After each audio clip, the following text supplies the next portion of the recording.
नमोस्तु नमोस्तु नमोस्तु नमो हरिहंताणं नमो सिद्धाणं नमो ऐर्याणं नमो वज्रायाणं नमो लोहे संवसारणम्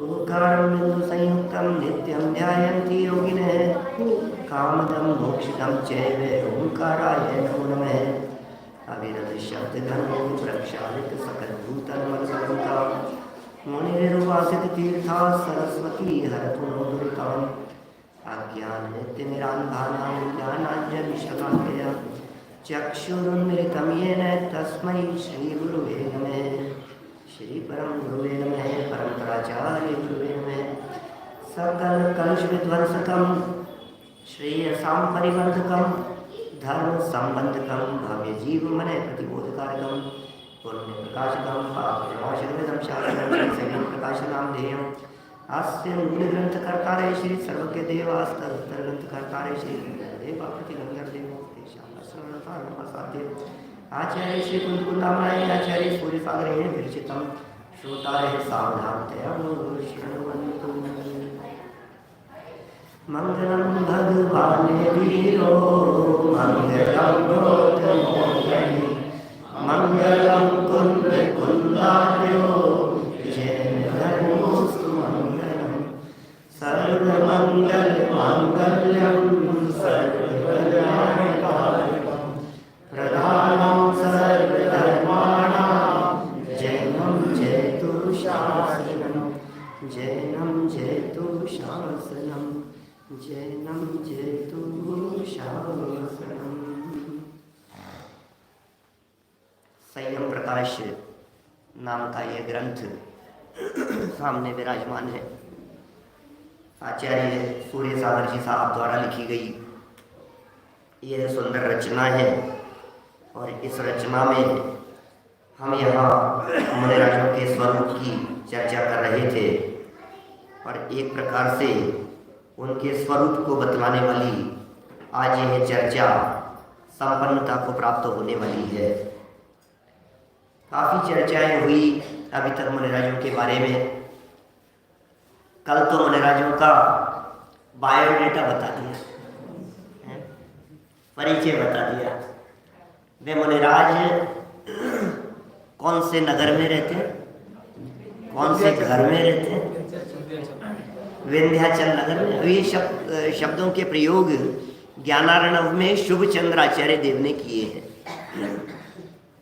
नगर कह दिया विंध्याचल और उसमें जो ग्रह बताया वो बतलाया गिरी कंदराएं गुफाएं, वो उनके घर हैं। शैया क्या है, आसन क्या है, तो बोले जो शिलाएं हैं वे ही आसन है और कोई आसन नहीं होते मुनिराजों के। मुनिराज किसी और आसन पर बैठते नहीं है। काष्ठ आसन स्वीकृत कर लिया गया है। पाषाण आसन के साथ साथ काष्ठ भी, क्योंकि वो सब बड़ी लकड़ियां हैं, कहीं बैठ गए, सूखी लकड़ी है, लकड़ी का कुछ बना हुआ है, कोई पाटे वगैरह हैं। श्रावक के यहाँ बुलाया, आहारचर्या के लिए आए तो उच्च आसन पर विराजमान करेंगे ना। श्रावक कोई पत्थर थोड़ी ना लाएगा कहीं से उच्च आसन पर विराजमान करने के लिए। आखिर नवधा भक्ति में भी उच्च आसन पर विराजमान करना है, तो उच्च आसन पर विराजमान करने में वो पाटे आदि पर उनको विराजमान करने की बात आती है। इसी तरह से क्योंकि दिशाएं ही उनके अंबर हैं, दिगंबर हैं, वस्त्र उनके हैं नहीं, परिवार उनका कैसा है। और अभी तो पहले मकान व्यवस्था की बात कही कि भाई दिन में तो सूर्य का प्रकाश रहता है, लेकिन अंधकार में कौन सा प्रकाश रहता है। अंधकार में दीपक तो जलाते होंगे, अंधेरे में कैसे रहेगा कोई व्यक्ति। अंधेरे में रहना तो बहुत कठिन काम है। बोले चंद्रमा की किरणें ही जिनके लिए दीपक है। ये दीपक माने ऐसा समझ लीजिए लाइट है। आजकल तो अब दीपक कौन जलाता है, आज के समय में लाइट जलाते हैं, लेकिन ये तो सब ग्रंथों में लिखी गई बातें हैं। उस समय में लाइटें तो थी नहीं, इसलिए दीपक को ही उनके यहाँ प्रकाश का साधन बतलाया। और चंद्रमा का प्रकाश, मृग सहचारी हैं, साथ में विचरण करने वाले हैं, साथी हैं। वे मृग। सर्वभूतों पर मैत्री, मित्रता किससे? सहचारिणी, साथ साथ में। तो बोले जो मैत्री का परिणाम है ये सर्व जीवों के प्रति है। सत्वेषु मैत्री गुणेषु प्रमोदम क्लिष्टेषु जीवेषु प्रभावम माध्यस्थ भावम विपरीत वृत्तौ सदा महात्मा वृत्तास्तु देव। और पीने के लिए जल, बोले विज्ञानी जल। ये तो बड़ा गजब का प्रयोग था, विज्ञान को जल बताने वाला। कितना सुंदर यहाँ प्रयोग बतला दिया।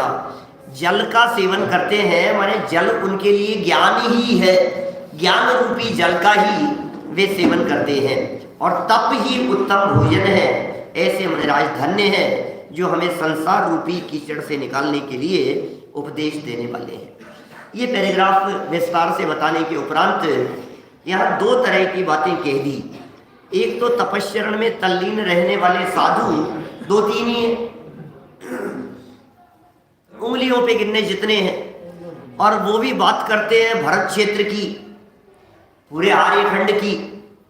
अब कितना विशाल आर्यखंड, हम लोग रहते हैं आर्यखंड के सिर्फ एक छोटे से हिस्से में, मात्र 2 योजन के हिस्से में।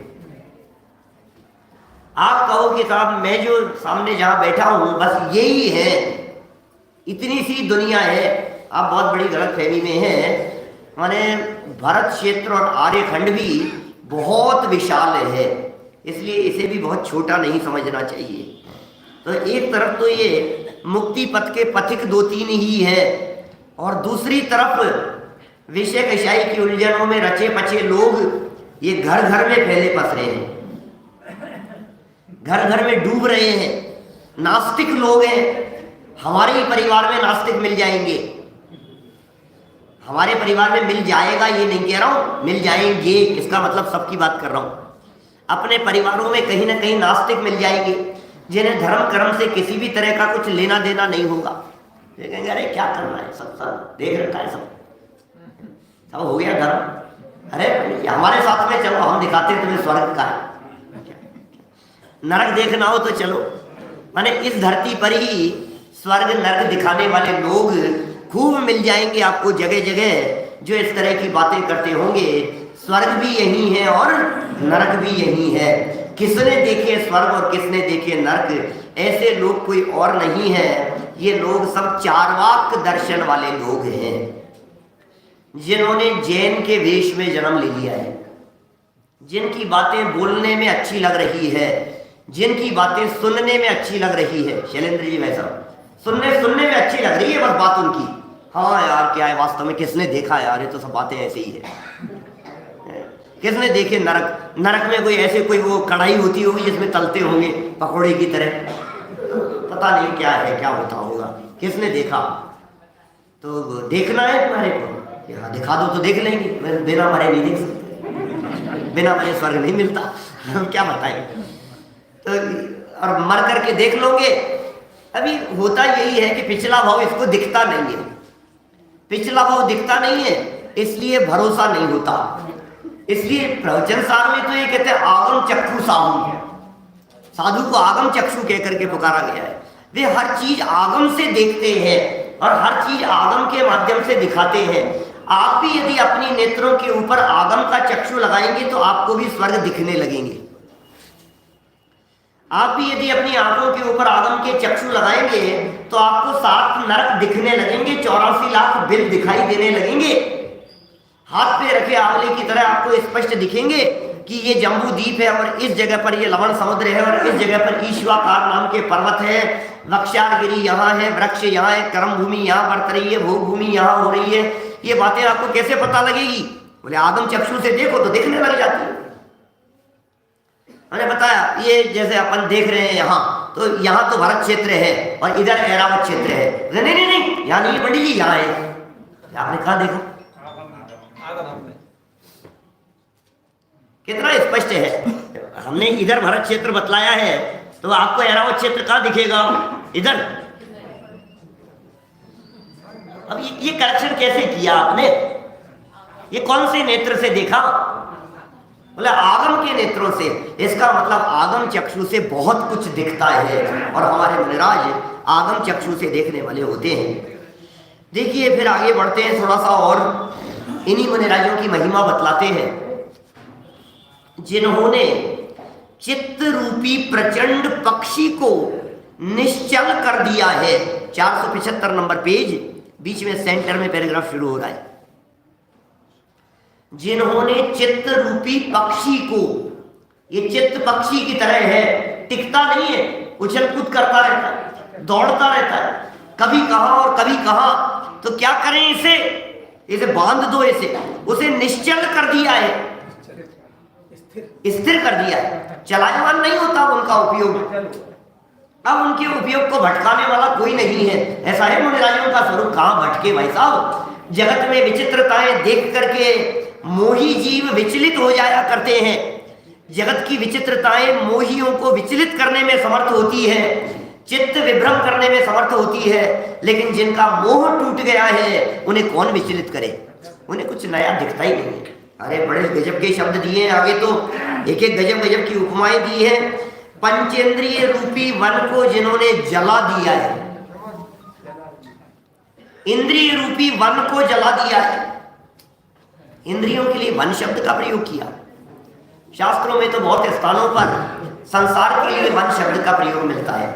संसार रूपी जंगल में इंद्रियों को जंगल कह रहे हैं। भैया जंगल का मतलब ये होता है जहां ये भटक जाए उसका नाम जंगल, जहां भटक जाए, जहां रास्ता भूल जाए, जहां से घर का पता मिलना कठिन हो जाए उसका नाम है जंगल।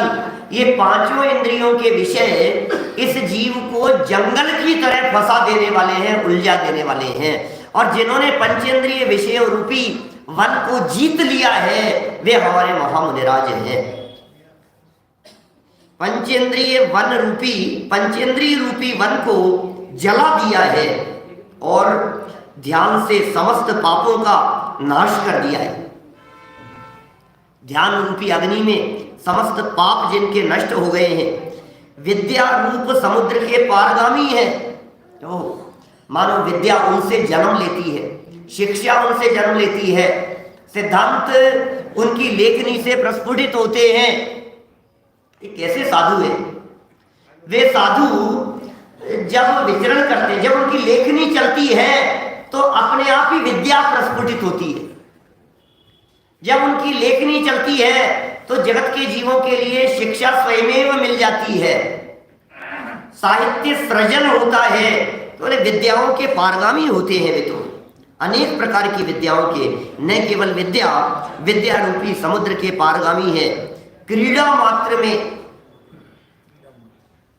मात्र से कर्मों के मूल को उखाड़ने वाले, करुणा भाव रूप पुण्य से पवित्र चित्त वाले हैं। ओह क्या कर रहे हैं मुनिराज। कभी कभी ऐसा लगता है आपको, ऐसी फीलिंग में आता है ये मुनिराज जंगल में बैठे बैठे करते क्या होंगे, टाइम कैसे पास होता होगा उनका। वन घंटे में रहते हैं, कोई बोलने वाला है नहीं, बीवी बच्चे है नहीं, न टीवी है न बीवी है, करें क्या। खाने पीने के लिए कुछ है नहीं, बाल बच्चे है नहीं, कोई खेलने वाला नहीं, बातचीत करने वाला नहीं। अब क्या देखिए, करें क्या वहाँ, न कोई घूमने फिरने की जगह है। 24 घंटे तो कोई कैसे टाइम कैसे पास होता होगा। तो शास्त्र भी नहीं है, जिन मंदिर भी नहीं है, तीर्थ क्षेत्र नहीं है, अब उनका टाइम कैसे पास होता होगा। आप कल्पना करो ऐसी जगह पर हमें छोड़ दें तो हम क्या करें। अरे ऐसी जगह पर तो छोड़िए, घर में कुछ दिनों के लिए बंद हो गए थे तो पागल हो गए थे लोग। जहां आप अकेले नहीं थे, जहां परिवार के बीच में थे, वहां टीवी बीवी बच्चे ग्रंथ सब कुछ था, उसके बावजूद आपको ऐसा लगने लगा था कि ये क्या हो गया, कब निकलेंगे यहां से। 21 दिन का लॉकडाउन, फर्स्ट लॉकडाउन जब लगा था तो कैसा लगता था, निकलो नहीं, दरवाजे पर नहीं, सब्जी भी नहीं बाहर से, कहीं से सब्जी आ जाए दरवाजे पे डाल करके चला जाए, अंदर नहीं आएगी, छूना नहीं, हाथ नहीं, टच नहीं हो जाए। क्या हालत थी। अभी अभी आप अपने घर में थे ना, फिर भी मन नहीं लग रहा है, फिर भी ऐसा लग रहा है क्या करें। अरे भाई, ये कहते हैं आचार्य देव वीतरागी संत, अरे मोहियों का मन कहीं नहीं लगता। वास्तव में वो बहन श्री का बोल है ना इस तरह का कि भाई तुझे यदि जगत में कहीं नहीं रुचे तो एक बार तू अपने स्वभाव में, अपने आत्मा में रुचि लगा, वहां अवश्य रुचे ही रुचे। ऐसा है, वहां नहीं रुचे ऐसा नहीं है। अनंत गुणों में केली करते, भजन की लाइन है ना, क्या करते हैं वे? अनंत गुणों में केली करते, एक ही ध्यान लगाए वन में। काम क्या करते हैं? तो बातें करते हैं किसी से, क्या बात करते हैं? वो खूब बातें करते रहते हैं। किससे करते हैं बातें? किससे करते हैं? क्षण क्षण में अंतर्मुख हो सिद्धों से बातें करते हैं। क्या करते हैं मनोराज? कैसे मन लगता होगा? मन लगता है उनका। भाई साहब, आप जब नोट गिन रहे होते हैं तो आपको पता नहीं लगता है टाइम कब निकल जाता है।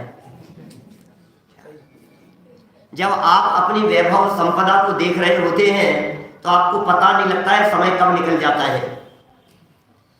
जब आप अपने रुचि के कार्य में संलग्न होते हैं तो आपको पता नहीं लगता है कि कितना समय निकल गया। इसी तरह से महामुनिराज जब अपने स्वरूप में आनंद मग्न होते हैं तो उन्हें पता नहीं लगता है टाइम कहाँ चला गया। और टाइम बिताना थोड़ी नहीं है उनको, उन्हें टाइम काटना नहीं है, टाइम तो कट रहा है, कट रहा है। अज्ञानी जीव को टाइम काटना होता है, टाइम नहीं कटता है, समय नहीं कटता है। भाई साहब, समय नहीं कटता है। पूरे जीवन भर ये कहता रहा कि पंडित जी जब रिटायर हो जाऊंगा तब स्वाध्याय करूंगा, और 60-65 का हो गया, रिटायर्ड हो गया, और अब कहते हैं स्वाध्याय। बोले नहीं पंडित जी, टाइम नहीं कटता है, इसलिए थोड़ा सा पार्ट टाइम देख लिया, कहीं दूसरी जगह तलाश ली, कहीं और बैठने लगते, कहीं और जाने लगते। अब करें क्या, घर में बैठे बैठे कुछ काम तो चाहिए। ये कह रहे हैं यहाँ भाई साहब, वे भव चक्र के संहार में जो प्रति समय सन्नद्ध हैं। दादा ने मंगलाचरण में लिखा नहीं, चक्र के मंगलाचरण में, वे कर्म काट रहे हैं प्रति समय मुनिराज। आपको लग रहा है कि वे कोई काम नहीं कर रहे हैं, वे अपने आत्म स्वभाव की साधना पूर्वक निरंतर कर्म के काटने में लगे हुए हैं और पवित्र चित्त वाले हैं और संसार रूप भयानक दैत्य को चूर्ण करने वाले हैं। वे योगेंद्र भव्य प्राणियों को मुक्ति के दाता होवे। अरे वे मुक्ति प्रदान करते, जगत के भव्य प्राणियों के लिए वे मुक्ति प्रदान करने वाले हैं, वे मुक्ति के दाता होवे। और देखिए उन मुनिराजों के संबंध में कितनी गजब की बात लिखते हैं, जिन्होंने पूर्व अवस्था में हिमालय के शिखर समान सुंदर महल में, पहले कहाँ रहते थे वे, अभी तो कहाँ रह रहे हैं, लेकिन पहले रहते कहाँ थे? हिमालय के शिखर के समान सुंदर महलों में उत्कृष्ट उपधान हंस तूलादि से रची हुई शैया में। उपमा अलंकार के प्रयोग करके कह रहे हैं वो शैया किस चीज की बनी हुई थी और वो शैया कितनी सुंदर थी, कितनी सुकोमल थी। ऐसी सुंदर शैया में सुंदर स्त्रियों के साथ शयन किया था पहले। वे ही समस्त संसार के विषयों के निरस्त करने वाले पुण्यशाली पुरुष अंतरंग में ज्ञान ज्योति के स्फुरण होने से पृथ्वी में तथा पर्वतों की गुफाओं में एवं शिलाओं पर अथवा वृक्ष के कोटरों में प्राप्त होकर रात्रि व्यतीत करते हैं। वे धन्य हैं, धन्य हैं ऐसे मुनिराज, धन्य है भैया ऐसे मुनिराज। कब ऐसा अवसर मिले जब ऐसे मुनिराजों के चरणों की शरण प्राप्त हो, कब ऐसा अवसर मिले जब ऐसे मुनिराजों के का समागम प्राप्त हो, और कब ऐसा धन्य धन्य अवसर बने जब ऐसी धन्य अवस्था अपनी भी हो जाए। दुखों से मुक्ति प्राप्त करने का उपाय बतलाते हुए कुंद कुंदाचार्य देव प्रवचन सार चरणानुयोग सूचक चुलिका की पहली ही गाथा में लिखते हैं, पढ़ी मज्जदु सावर्णम एवं पढ़नीय सिद्धे जिणवर बसे पुणो पुणो समणे पढ़ी मज्जदु सावर्णम यदि इच्छति दुख परिमोक्षम। हे जीव, यदि तू दुखों से मुक्त होना चाहता है तो श्रावण्य को अंगीकार कर। लगता है कभी ऐसा भावना होती है, कभी ऐसी बात आती है कि दिल में दिमाग में कभी ऐसा लगता है कि ये कार्य भी अपने करने योग्य है? नहीं, अपने करने योग्य थोड़ी ना ये काम। मुनि बनने की बात कैसे करते हो यार? आप मुनि बनने की बात कर रहे हो? ये तो अपन लोगों की बातें नहीं है। अच्छा भैया, सच्चा श्रावक वही है जिसके हृदय में संयम की भावना हो। सम्यक दर्शन पूर्वक संयम की भावना निरंतर आत्मार्थी के हृदय में होती है। सम्यक्त्व पूर्वक संयम की भावना, मैं सम्यक्त्व के बिना वाले संयम की चर्चा नहीं कर रहा हूं। सम्यक्त्व के बिना वाला संयम तो गधे के सींग के समान है। सम्यक्त्व के बिना वाला संयम तो निरर्थक है। सम्यक्त्व के बिना वाला संयम तो अनंत बार धारण किया है। मुनिव्रत धार अनंत बार गृह में उपजायो, वह निज आत्मज्ञान बिना सुख लेश न पायो। लेकिन अनंत बार जिस मुनि दशा को प्राप्त कर लिया सम्यक दर्शन के बिना, ऐसा विचार करके कोई व्यक्ति ये सोचे कि इसलिए मुनि नहीं बनना चाहिए क्योंकि अनंत बार बन चुके हैं। समझ में आ रही है क्या बात? अनंत बार बन चुके, क्या कम है? कोई होता तो है नहीं। अनंत बार तो बन चुके, इसलिए अब नहीं बनना। कभी भी मुनि नहीं बनना चाहिए क्योंकि अनंत बार बन चुके, फिर भी काम नहीं हुआ। अरे भाई, क्या काम जब होगा तो मुनि बनेगा ही बनेगा क्या? इसलिए अभी तक ये समझना कि अज्ञानता पूर्वक मुनि अवस्था धारण की थी, अब सम्यक ज्ञान भेद विज्ञान पूर्वक, सम्यक श्रद्धा पूर्वक मुनिव्रत अंगीकार करूंगा। अभी तक आत्मस्वरूप को समझे और जाने बिना मुनि बना था, तो अपने स्वरूप को नहीं जाना था, इसलिए भ्रष्ट हो गया था। ये तो ऋषभदेव स्वामी के समय में हो गए। 4000 तो उनके साथ वाले भ्रष्ट हो गए थे। क्यों भ्रष्ट हो गए थे? क्योंकि घर तो छोड़ दिया, एक जगह से निकले और जहां पहुंचना है वहां का ठिकाना पता नहीं है, तो भटकता रहेगा। कितना प्रैक्टिकल बात है। आप घर से निकले हो, आपको पता होना चाहिए ना कहां जाना है। यदि आपको अपना डेस्टिनेशन पता नहीं है तो आप भटकते रहेंगे और दुखी होते रहेंगे। अब जिन्होंने घर तो छोड़ दिया, अब घर छोड़ करके अपने घर का पता मिला नहीं, तो घर छोड़ करके ऐसे साधु भटकते रहते हैं। और जिन्हें अपने घर का पता मिल गया वे भटकते नहीं है, वे स्वरूप साधना पूर्वक मुक्ति की प्राप्ति कर लेते हैं।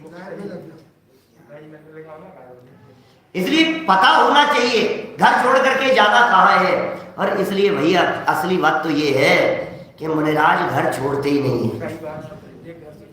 घर छोड़ने का नाम मुनि दशा नहीं है, घर में आ जाने का नाम मुनि दशा है। सारा जगत यही कहता है घर छोड़ के मुनि बन गए, घर छोड़ के मुनि बन गए। घर छोड़ दिया उन्होंने, दीक्षा ले ली, लेकिन असली बात तो यह है कि उन्होंने घर छोड़ा नहीं, उन्हें घर मिल गया। उन्हें अपने घर का पता मिल गया, उन्हें अपना घर मिल गया। और जो अपने घर में जाकर के निवास करते हैं, फिर बाहर में शरीर की अवस्था कहीं भी हो, गिरी कंदरा में हो, पेड़ के नीचे हो, पर्वतों की शिलाओं के ऊपर हो, कहीं भी हो, क्या फर्क पड़ता है उससे? वृक्ष की कोठरों में जाकर के कोई दिक्कत नहीं है। बाहर में तन कहीं भी हो, लेकिन रहते कहाँ है ये मतलब? अपने अंदर में रहते हैं, अपने स्वरूप में रहते हैं। और यदि मैं समय सार की शैली में बात करूं तो मैं ये कह सकता हूं, अकेले मुनिराज ही नहीं, हम सब भी कहाँ रहते हैं ये बताओ? हम लोग भी कहाँ रहते हैं? सोचो जरा, कौन सी जगह पर रहते हैं? पता बतलाइए अनुराग जी, आपका फटाफट बतला देंगे। हम तो गए आपके घर, आप तो दिखे ही नहीं। कि नहीं कहाँ है? कि नहीं वो ये यहाँ पूरे घर में रहते हैं? कि नहीं रूम में रहते हैं। अच्छा, इस रूम में रहते हैं? कहाँ रहते हैं अमित जी? आप कहाँ रहते हैं? कौन सी कॉलोनी में है? कॉलोनी में, उस कॉलोनी, पूरी कॉलोनी में रहते हैं? आप तो गुना में रहते हैं राजीव जी। कहाँ रहते हैं आप? राघवगढ़ में रहते हैं अशोक जी साहब? राघवगढ़ में, पूरे राघवगढ़ में? नहीं, उसके किसी एक मकान में रहते हैं। तो उस पूरे मकान में रहते हैं? कि नहीं, उस पूरे मकान के एक बेडरूम में रहते हैं। ये पूरे बेडरूम में पहले पकड़े रहते हैं कि बेड पे,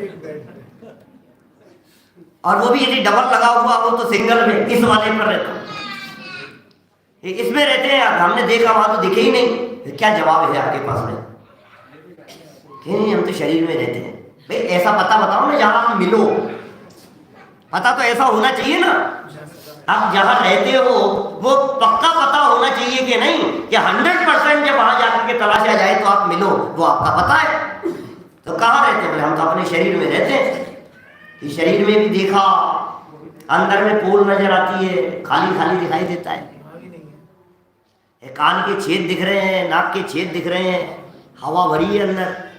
कहाँ कहाँ रहते हो आप? ओपन हार्ट कर ली, कहीं दिखे ही नहीं, मिले ही नहीं।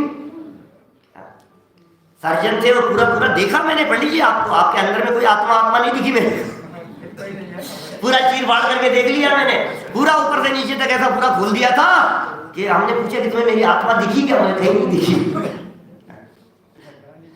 कहाँ है आत्मा, रहती कहाँ है? बोले अपने असंख्यात प्रदेशों में रहते हैं, वो हमारा ठिकाना है। जब प्रत्येक वस्तु अपने अपने में रहती है, अपने गुण पर्यायों में रहती है, अपने स्वरूप को छोड़ती नहीं है, तीसरी गाथा में कहा अपने गुण पर्यायों का चुंबन करती है, उसी में रहती हैं, तो फिर यहाँ ये कह रहे हैं फिर ये बाहर में रहने की बात, ये तो अत्यंत उपचार की बातें हैं भाई।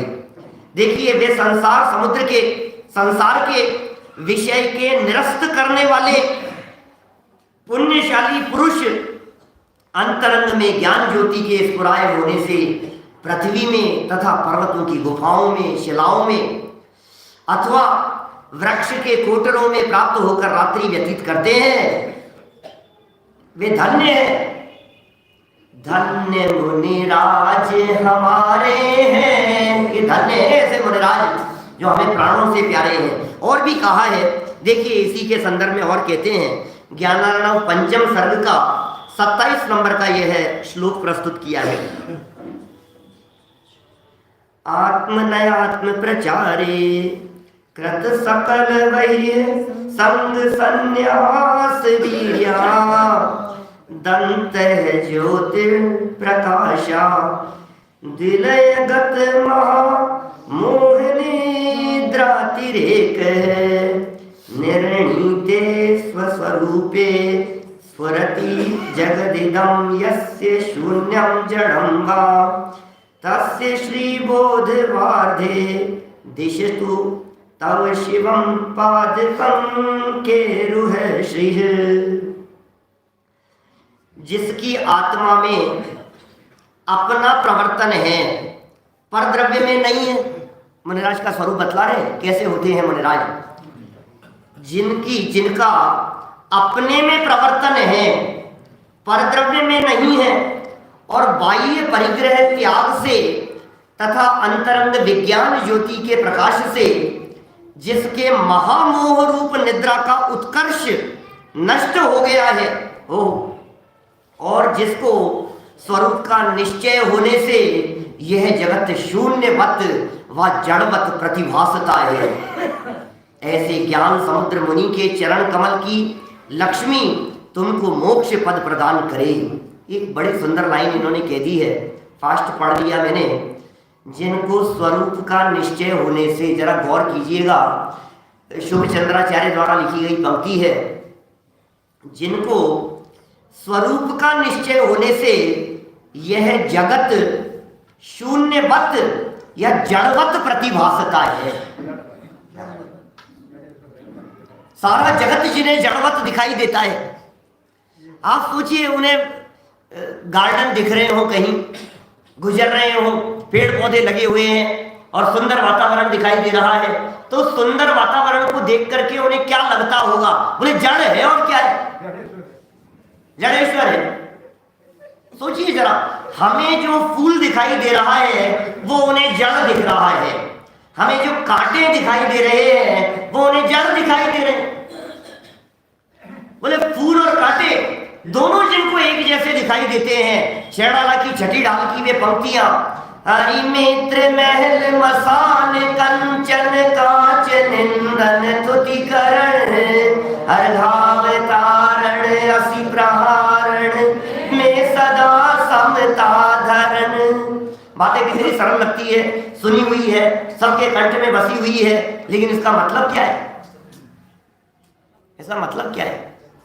शत्रु और मित्र जिनके एक समान दिखाई देते हैं, कैसे होते हैं साधु, कैसा होता है उनका जीवन।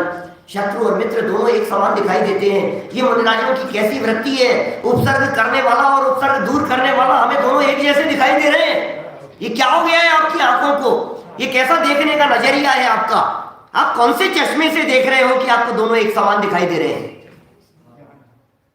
कैसा चश्मा है, द्रव्य दृष्टि से देखते हैं, वे परिणाम से नहीं देखते, वे पारिणामिक भाव से देखते हैं। उन्हें जगत के जीव परिणामों से नहीं दिखाई देते हैं। कौन से परिणाम से देखना है, अरे परिणाम तो आने जाने वाले हैं, पारिणामिक भाव शाश्वत रहने वाला है। आप भी जब किसी के घर का पता देखते हैं तो सामने खड़ी हुई गाय से उस घर के का निर्णय नहीं करते। अनात्मभूत लक्षण है। आत्मभूत लक्षण चाहिए कि नहीं, लक्षण लक्षणाभास की चर्चा करते समय पढ़ाते हैं बच्चों को, जब पढ़ाते हैं न्याय में पढ़ाते समय, कौन सी दुकान से लाया था बेटा, भूल गया मैं तो, ये कुछ तो याद होगा, ये गलत सामान दे दिया तेरे को, वापस करके आ।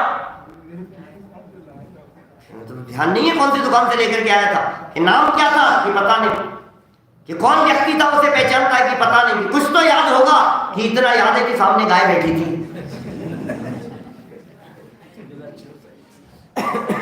बोलो क्या होगा, चल कोई बात नहीं, वहीं चल के देख करके आते, जहां वो गाय थोड़ी देर में उठ करके दूसरी जगह जाकर के बैठ गई। पहले वहां धूप आ रही थी, फिर धूप दूसरी जगह सूर्य गमन कर गया तो उठ करके गाय दूसरी दुकान के सामने जाकर के बैठ गई। अब दुकान वाले से जाकर के लड़ेगा और क्या होगा, यहीं से लेकर के गया था। यहां ये बात कह रहे हैं, उनके लिए तो सब समान है, मुनिराज के लिए ऐसा भेद नहीं है। वे यदि लक्षण से देखते हैं तो ऐसे लक्षण से देखते हैं जो लक्षण अनचेंजेबल है। वे ज्ञान लक्षण से देखते हैं, चेतन को देखते हैं तो ज्ञान लक्षण से देखते हैं, और अचेतन को देखते हैं तो उन्हें प्रत्येक पदार्थ में स्पर्श गंध वर्ण दिखाई देता है।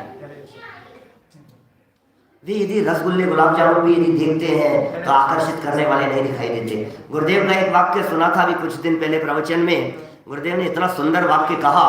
वे बोले कि सुनो भाई, ये जो तुम्हें मिष्ठान आदि दिखाई दे रहे हैं, ये मिष्ठान नहीं है, तुम्हें मिष्ठान दिख रहे हैं, लेकिन क्या तुम्हें ये विष्टा की पूर्ववर्ती पर्याय दिखती है?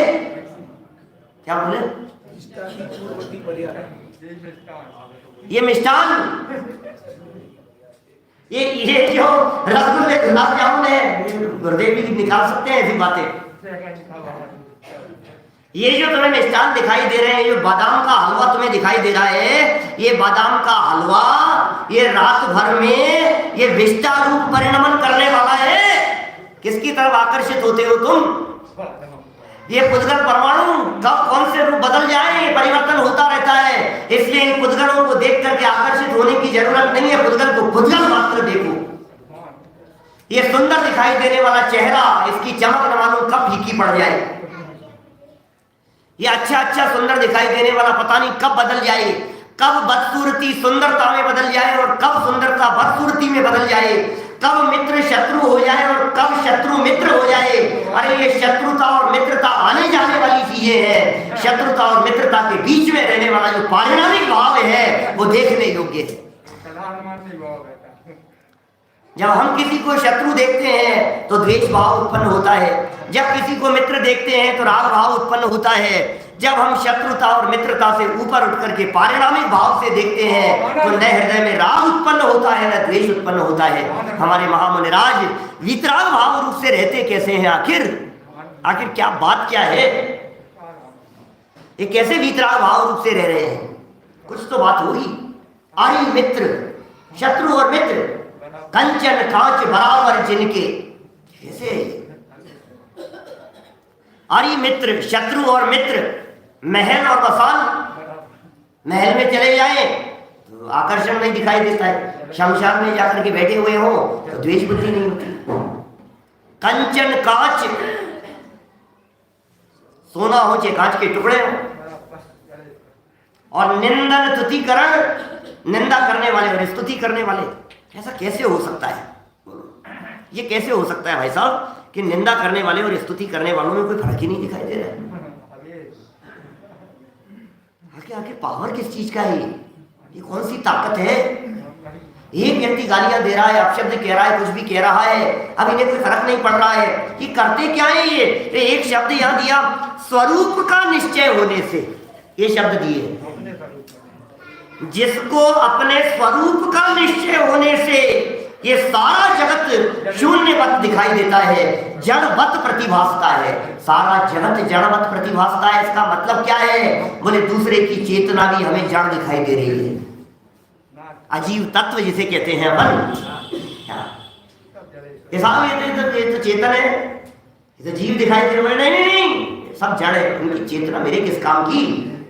ये मेरे लिए पराये हैं, सब जड़वत दिखाई देते हैं। कितना गजब का वाक्य है। जिसको स्वरूप का निश्चय होने से, आत्म स्वरूप का निश्चय होने से, अरे जैसे अंतरंग का वैभव मिल जाने से ये जगत शून्यवत दिखाई दे रहा है। अरे मित्र हो गया, महल मसान कांचन कांच, निंदन और तुतिकरण। ये तो सबको तुति चाहिए, स्तुति चाहिए। हमारी स्तुति करो भैया, हमारी स्तुति करो। और कोई व्यक्ति स्तुति में खड़ा होकर के और कुछ का कुछ बोलने लगे, भाई किसको खड़ा कर दिया? ये देखो कभी क्या होता है, पद हो ज्यादा और बोले कम, फिर पता लगता है अंदर में क्या क्या है। आपने यदि एमए पीएचडी किया हो और कोई व्यक्ति आपकी तारीफ में माइक से बोल रहा हो, भाई साहब ग्रेजुएट है नहीं, फिर अंदर में कैसी फीलिंग आती है? ऐसा नहीं 10वीं पास है। अरे क्या कह रहे हो 10वीं पास है? क्यों 10वीं पास नहीं हो क्या? 10वीं भी नहीं हो क्या? अरे चुप रहे। क्यों 10वीं नहीं हो क्या? मैं सही तो कह रहा हूँ 10वीं पास हो। जो व्यक्ति एमए पास है वो ग्रेजुएशन किया है कि नहीं उसने? जो व्यक्ति पीएचडी कर चुका है उसने एमए किया है कि नहीं? तो यदि उसके बारे में ये कह दिया गया कि ये एमए है तो क्या गलत कह दिया क्या? उसके बारे में यदि ये कह दिया कि 10th पास है तो गलत कह दिया क्या? लेकिन फीलिंग में क्या आता है बताइए? कोई प्रोफेसर हो यूनिवर्सिटी में और उन्हें कोई लेक्चरर कह करके पुकारे, क्या क्या कह रहा है? प्रोफेसर हूं भाई, प्रोफेसर मैं कौन सी पोस्ट पर हूं, तुम्हें क्या कह रहा है? अच्छा, आप अपने माननीय जो मुख्यमंत्री जी थे ना, क्या नरेंद्र मोदी जी को तो जानते ही होंगे।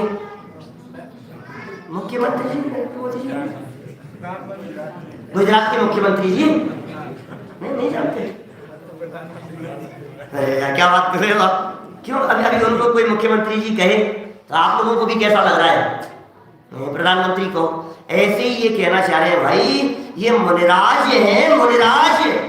इन मुनिराजों का अपमान है यदि उन्हें मुनिराज के लेवल से नीचे आंका गया तो। यदि हमने हमारे मुनिराजों का जो स्तर है, मुनिराजों का जो लेवल है, उससे थोड़ा बहुत भी कम आकलन किया तो ये मुनिराज का अपमान करना है। लेवल क्या है उनका? सिद्धों की श्रेणी में आने वाला जिनका नाम है। सुकुमार जी भाई साहब, क्या सिद्धों की श्रेणी में आने वाला जिनका नाम है, जग के उन सब मुनिराजों को मेरा नम्र प्रणाम है। क्यों भाई साहब इसको वंदन कर रहे हो आप? सारे मुनिराजों, सर्व मुनिराजों को, हाँ सर्व मुनिराजों को, लेकिन किसको? भागवत पाठमाला पढ़ाते समय मैंने अर्थ किया नमो नोए सब सावणम का। नमो नोए सब सावणम का क्या मतलब है? सारी दुनिया कह रहा है भाई साहब आपका मंत्र तो बहुत गजब का ही है भाई साहब। लोक के सारे साधुओं को, लोक के सारे साधुओं को वंदन कर दिया है इसमें। नमो नोए सब सावणम, पीतांबरी रक्तांबरी, भगवा वस्त्र पहने हुए नहीं पहने हुए, नागा बाबा, ये वो सब साधु हैं। क्यों नहीं? अच्छा अर्थ बताओ, किसी से पूछ लो जाकर के। अर्थ तो यही है शब्दों का कि भाई आगमार्थ लगाया जाता है, नयार्थ लगाया जाता है, मतार्थ लगाया जाता है, भावार्थ लगाया जाता है। शब्दार्थ देखा, अकेले शब्दार्थ से काम नहीं चलता है। आप आगे पीछे तो देखो जरा। जब नमो नोए सब सावणम कहा था, उसके बगल में किसको नमस्कार किया था? कि नमो वज्रायणम, उनके पहले किसे नमस्कार किया था? नमो आयरियाणम। उसके पहले किन्हें नमस्कार किया था? कि नमो सिद्धाणम। इसका मतलब ये जिन साधुओं को वंदन किया जा रहा है वे साधु सिद्ध भगवान की लाइन में खड़े हुए साधु हैं, सिद्धों की श्रेणी में आने वाला जिनका नाम है। हर किसी साधु की बात नहीं है, उनका स्तर कितना बड़ा हो गया है, डायरेक्ट पहुंचे उनकी सिद्ध भगवान के साथ में। इस तीन लोक में जो सर्वोच्च है, बाबूजी ने लिखा अतएव बसते लोक के वो शिखर रे, जो तीन लोक में सर्वोच्च हो गए हैं, लोक शिखर पर जाकर के विराजमान हो गए हैं, ऐसे सिद्ध भगवान जो लोक के शिखर पर विराजमान है, उनसे जिनका डायरेक्ट कांटेक्ट है, वो कितनी बड़ी हस्ती है। नेक्स्ट लेवल जिनका सिद्ध दशा है, वो कितनी बड़ी हस्ती है। अंतर्मुख में जो भगवान बनने वाले हैं, वो कितनी बड़ी हस्ती है। अंदर में समा गए, अंदर में गए, क्या पता भाई साहब कब अंदर में जाने के बाद में बाहर आए ही नहीं, और फिर कहाँ मिलेंगे? बोले सिद्धालय में बैठे हुए। ऐसे सिद्ध भगवान की चर्चा ऐसे मुनिराजों के संदर्भ में कह रहे हैं। यहाँ निंदा करने वाले करते रहो, क्या फर्क पड़ गया है, इनको पता ही नहीं है ये जिसकी निंदा कर रहे हैं वो मैं हुई नहीं। प्रशंसा से चेहरा खिल तो जाता है, प्रशंसा से चेहरा तो खिल जाता है, मजा तो आता है। बाबूजी सुबह आपने बहुत अच्छी बात बतलाई थी मेरे को, अच्छा तो लगा आपको ये वाक्य सुन करके। देखो होता है ऐसा, माने आप यदि ये बात समझ लो ना कि ये मेरी प्रशंसा नहीं हो रही है, मैं कुछ और तत्व हूं। माने ज्ञानियों को जब अपने में अपनापन होता है, जब देह में अपनापन है ही नहीं, तो देह की प्रशंसा और निंदा तो पड़ोसी की निंदा और प्रशंसा पर दिखाई देती है, उससे क्यों रागी द्वेषी होंगे। दिल पर हाथ रख करके सोचिए, आप शरीर हैं कि आत्मा है? ये सब हम तो आत्मा है, शरीर नहीं है ना, पक्का नहीं है ना हम शरीर, 100% है ना ये बात। अभी किसी भी व्यक्ति का नाम अभी अच्छा नहीं लगता है, लेकिन किसी व्यक्ति का नाम लेकर के और यहाँ पर्ची लिखवा करके यहाँ मंगवाए, क्या नाम है भाई साहब आपका, नाम बतलाओ। सब अपना अपना नाम लिखना एक पर्ची के ऊपर और मेरे पास में भेजना, यहाँ दी वो पर्ची, और हमने उस पर्ची को उठाया और पर्ची उठा करके नाम पढ़ा, तो खुश हो गया सामने वाला जिसकी पर्ची थी, खुश हो गया। फिर हमने थोड़ा सा चेहरा बिगाड़ करके उसे दो हाथ से पकड़ करके ऐसे दो टुकड़े किए उसके। अब क्या लग रहा है, क्या हो गया, क्या हो गया अमित जी? अभी अभी अभी अभी तो मैंने बहुत प्यार से फाड़ा है। अभी अभी यदि मैं इसको ऐसा थोड़ा सा चेहरा बिगाड़ करके और उसे ऐसे, तो कैसा लगता है भाई? सभा में मेरे साथ क्या किया है इन्होंने, कैसा सलूक किया, और ऐसा करके और फिर यहाँ से कोई डस्टर कोई चीज लेकर के 2-4-5 बार ऐसे उसको ठोको, उसको तो लगता है जैसे मेरे को मार रहे हो। सोचना, एक बार महसूस करना हमारी कितनी तन्मयता है, तुम तो आत्मा हो ना, नहीं क्यों लग रहा है ऐसा? और यदि मैं 2-4 स्टेप और आगे बढ़ाऊं तो, और फिर उसे मार मार करके बाहर से चप्पल जूते ला करके, चप्पल जूते से मार मार करके उस कागज को, जूते मार मार करके बाहर निकाले, कैसा लगता है? जिसका नाम लिखा होगा उसी को वही जानता है भाई साहब। इसलिए मैंने किसी का नाम लिखवाया नहीं, क्योंकि मैं जानता हूं सबकी हालत क्या है, लेकिन सब समझ सकते हैं अपनी अपनी हालत को। और तो और इतनी तन्मयता दिखाई देती है इस नाम के साथ में, इस शरीर के साथ में, कि सेम नाम वाला यदि कोई व्यक्ति कहीं घोटाला कर दे देश में और न्यूज़पेपर में नाम उछल रहा हो, तो कभी कभी तो ऐसा लगने लग जाता है यार इसी का नाम संजीव होना था।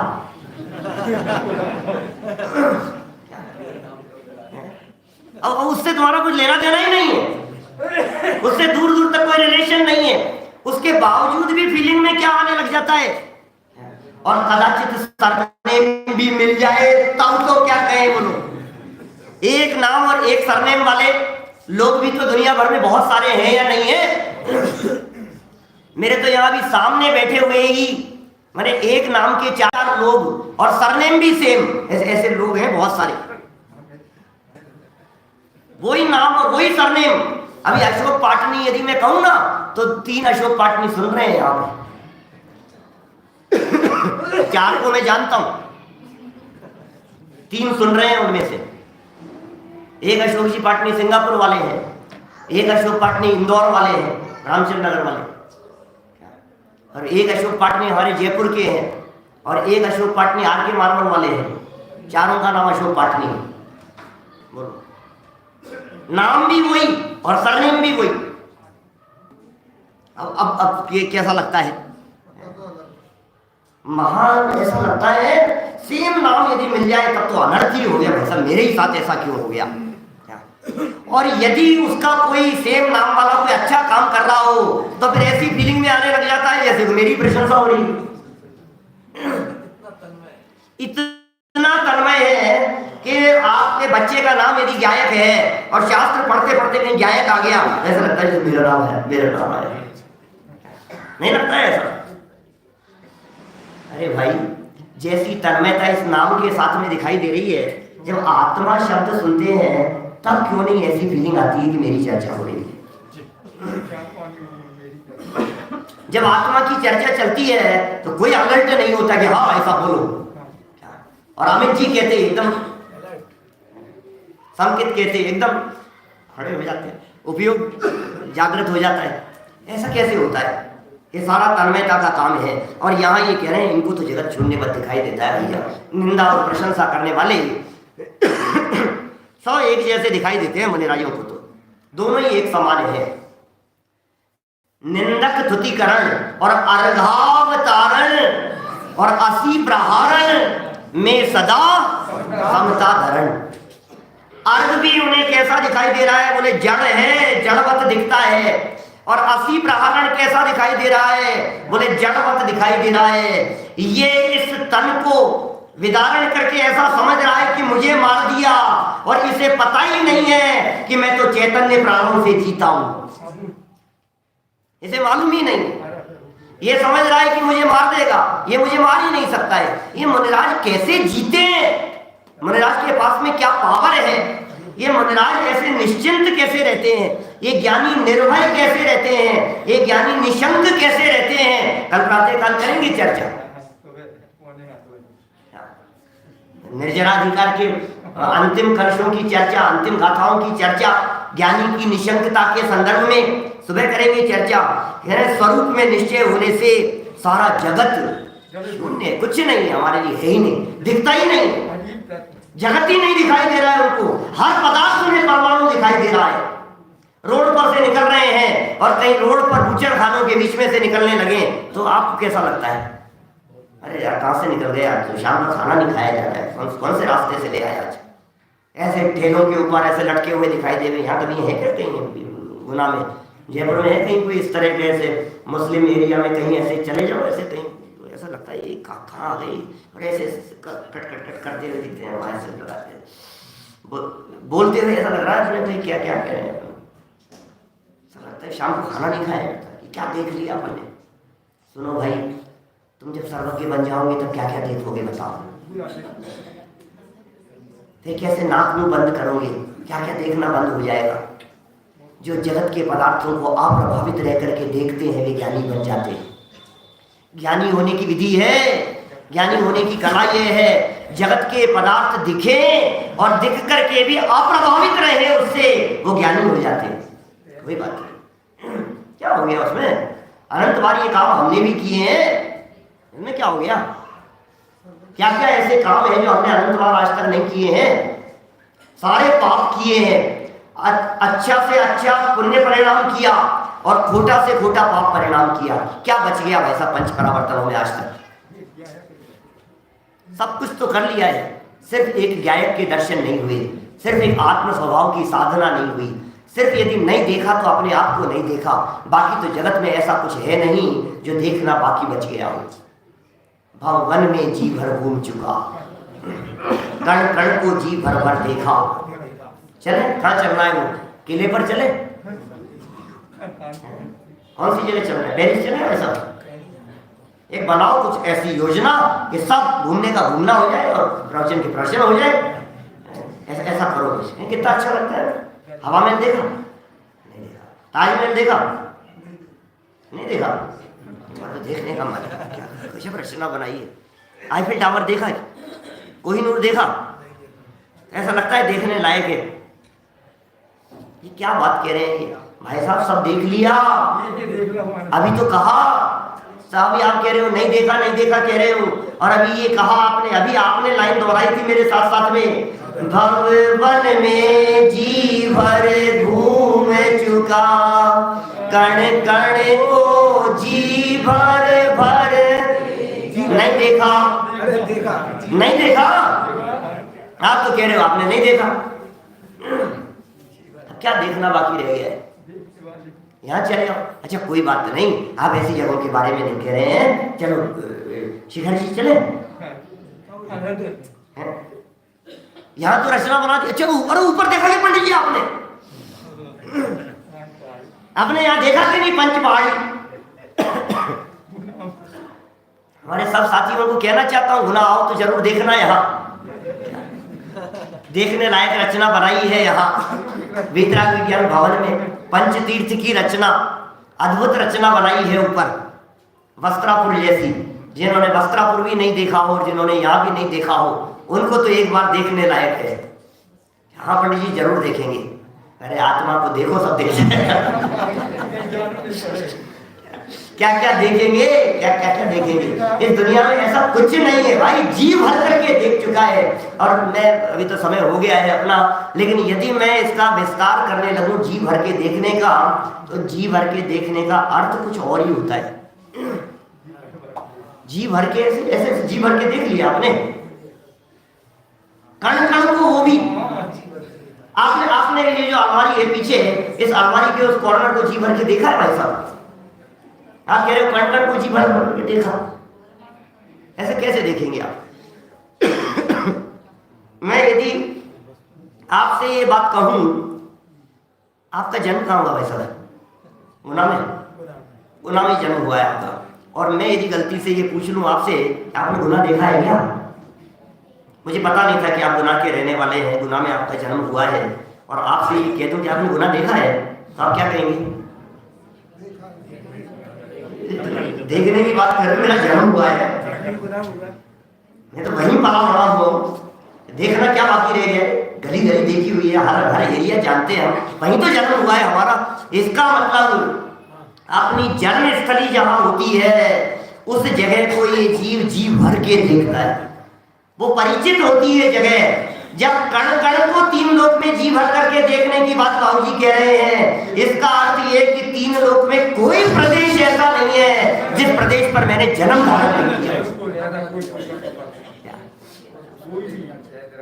हर प्रदेश पर मैंने जन्म धारण किया, इसका मतलब है कण कण को जी भर करके देखा है। अब क्या देखना बाकी रह गया है? अब कुछ है क्या तीन लोक में जो देखने योग्य बच गया हो? बोले सब कुछ देख लिया। बोले जब देखा निज आत्मा, तो देखा ही नहीं हमने, अपने आप को नहीं देखा भाई।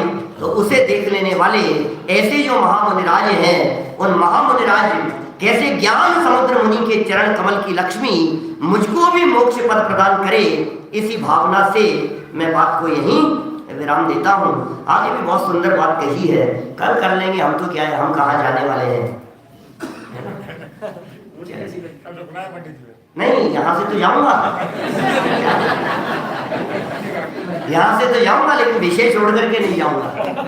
क्या तो हमारे श्रोता तो सब साथ में चलते हैं। इसी समय पर इसी विषय को, इन्हीं पंक्तियों को आगे बढ़ाएंगे। कल रात्रि में ठीक 8 बजे लाइव चलता है, सब लोगों को जानकारी है ही, बहुत सारे लोग सुनते भी हैं। सुबह 9:20 का समय और रात को 8 बजे का समय परमानेंट समय है, जहां हम अपने मोबाइल में मिलते हैं। और अच्छा, और कल की तो विशेष सूचना मैंने सुबह तो यहाँ तो दे दी थी, मैं ऑनलाइन वालों को और सूचना दे रहा हूँ। प्रातःकाल एक अतिरिक्त प्रवचन है, कल परसों और तरसों, मतलब 3 दिन के लिए, भारतीय समय के अनुसार 7:45 से लेकर 8:30 तक निर्जरा अधिकार की अंतिम गाथाओं के ऊपर 8:45 से 8:30, 22, 23 और 24 3 दिन का विशेष आयोजन है, तो आप उसका समय से